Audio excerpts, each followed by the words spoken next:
Hey, buddy, Tom Coyle. It's been a while since I've done a video on the political space here. So I want to talk a little bit about the Israeli-Gaza conflict. Now, I'm seeing a lot of well-intentioned people talking recently about the starving children, and I get that. It's natural to see that suffering and want it to end. I want it to end. But my concern is we're putting the blame on the wrong people.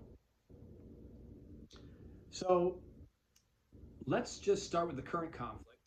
Let me set the tone here, and then we'll go back to the full history of this. So stick around. First off, October 7th, 2023, Palestinians group Hamas launched this attack into Israel. It was not a military target they hit. They targeted civilians, took hostages, murdered people. We still have hostages today. Israel has since been retaliating. Now, in this retaliation, civilians have been killed because this is an enemy that hides among the civilian population. They hide missiles and weapons in hospitals. So then that forces Israel to either do nothing and then get attacked by those missiles, or hit the hospital and deal with that situation. Hamas is making those choices. That's why we do not put military personnel in civilian locations. We put them in military bases, military compounds. We do not integrate with the civilian population for those reasons, to protect the civilian population. So Hamas was putting people at risk. The number 2 leader of Hamas was killed in a refugee camp. Israel launched a raid to rescue hostages. Where were they? Again, a refugee camp. So these supposed safe areas where there's population, there should be no military activity, are exactly the places the bad guys are going to. So if you don't want Israel attacking these areas, bad guys, don't go there. So Hamas is putting people at risk. Now, this war could end right now if Hamas surrendered and released the hostages. If they had done so and Israel is still fighting, I'd be the first one calling for an end to this conflict. They choose not to. I love the Babylon Bee article. The headline was Palestinians are starving. Not free the hostages starving, but pretty close. Also, as we're pointing this finger on Israel, we forget Egypt has a border and their very own wall keeping the Palestinians out, preventing food from getting in. Egypt could open up their side of the wall. Egypt could let food supplies get in. So we're sitting there going after Israel, the country got attacked. Again, war is a brutal exercise. I'm going to go back to Billy Sherman, American Civil War. He's credited with the quote, "War is hell." But this is actually part of a longer telegram he wrote to Ulysses S. Grant saying, war is hell. War is meant to be hell. You need to make war so painful that the enemy never attempts war again. That's what he meant. That's what he said. And this was part of his proposal to go the underbelly of the South, burn everything in his path. Billy Sherman is hated in Atlanta to this very day. But he did it, and that, not beating Robert E. Lee's army, Sherman won the Civil War. Because after Lee surrendered, the war still went on. Sherman just swept right through. Germany, World War II. We firebombed Dresden. The firebombing of Tokyo and the Pacific Front killed more people than the 2 atomic bombs put together. War is a brutal exercise. In the Civil War, I bring it up, it was the first modern war. And World War II was the last war we in the West fought as a modern war, in which we recognized your goal is to kill the enemy until they cry uncle. So you win wars. And that is also why post-World War II, we lost the stomach to do that. And our wars have been mixed. So let's take it back to Israel. Now let's talk about the broader Israeli conflict. 1948, UN had a resolution, 2-state solution. It was the Arabs who rejected it. In fact, the Arabs told the Palestinians to leave. Why? Because they knew they were going to launch an attack. And I guess the Arab thinking was chase Israel out. Maybe they let the Palestinians back. Maybe not. Maybe they'd colonize it themselves. But their idea was to push Israel off the face of the earth. Well, oops, they lost. And they've lost every war against Israel. That's what happened.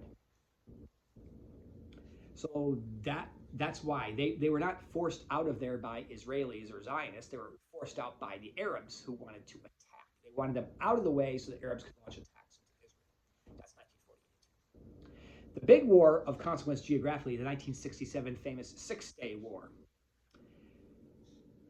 Egyptian forces led the rally, Jordan, Syria, all the other Arab countries in there. They got humiliated once again in 6 days, hence the 6 Day War. Israel seized the Gaza Strip, the Golan Heights, and the West Bank as buffer zones to prevent a surprise of another attack.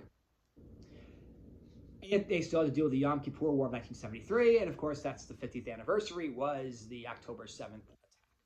And here's what's been happening in Israel for decades, vis-a-vis the Palestinians specifically. The Palestinians launch an attack on Israel. Israel retaliates. The world goes, oh, Israel, stop doing that. This is so brutal. The poor kids are suffering. The people are suffering. Israel stops.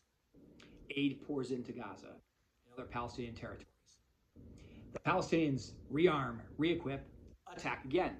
Israel retaliates. Israel, you're being too mean. Stop. Israel stops. Palestinians rearm, regroup, attack again. The cycle keeps going back and forth. Bill Clinton had the peace deal. We already talked about 1948. The Arabs rejected the deal of a two-state solution. So now we have Bill Clinton. He thinks he's going to get the big peace agreement.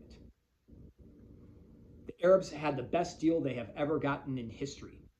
And Arafat decides to say, nope, we're going to launch attacks. And that is what happened. Causing Bill Clinton credibility, costing the Israeli prime minister credibility. That was done. In fact, part of why we have Netanyahu is because, like, look, we've tried to negotiate. 2015, let's jump to that. Israel pulled out of Gaza. What they do, launched attacks out of Gaza. Like, well, look where that got us, right? So we're like, well, why is Israel doing this? Well, because every time they get attacked. At what point is enough enough? The adversary attacks civilians. Israel attacks military targets. Now, there is collateral damage. If I have a bad guy and some weapons and there's a bunch of civilians in the building, is a dilemma. Do I hit the building or do we not? And that's a tough dilemma, but it's the targeting of a bad guy, make no mistake about it. If you look at Gaza, Israel has the firepower to exterminate the entire place. So they are taking risks to minimize collateral damage. But again, you have an enemy that hides among the civilian population, hides refugees among the population, hides their leaders among the civilian population. That's what he's supposed to do.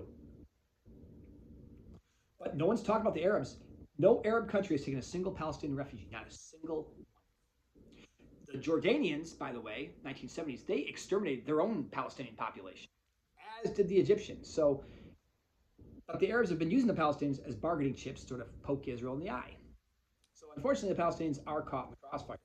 But all they do right now, release the hostages, this war is over. But they still do not do that. The Arabs blaming Israel for not doing it, yet Israel's still trying to do what it can to get food shipments into the area. I mean, I wouldn't be doing that if that was my country, but Israel at least trying to. So, you know, this conflict is a bloody, brutal conflict. But if you want this war to stop, don't be protesting Israel. Protest the people who started. Protest the people who are doing nothing. Hamas is still chanting, still saying that they will. Their goal is to destroy Israel. That is what they are still saying time now, which is August 3rd, 2025. That is still what they want to do. How do you negotiate with that? If you are fighting that entity, how do you negotiate with that? That's their starting point. That is their goal. So, yeah. But I understand. We see the carnage. We see the killing. Oh, no, because we've not experienced total war. And certainly television has changed the whole thing. The internet's changed. We didn't see World War II and what the firebombing of Dresden was. Hitler might have still been in power for a long time because oh no, look, we're doing it Dresden. It's so bad. And we made not one World War II. Of course, there was no television. So I don't have a lot of answers, but I hope I've generated some discussion and some thoughts. And maybe this whole simply point the finger at Israel, maybe there's a little more complexity in that. But ultimately, first and foremost, it's Hamas. And Egypt, other Arabs, they could do something to improve the situation. So don't just point this at Israel.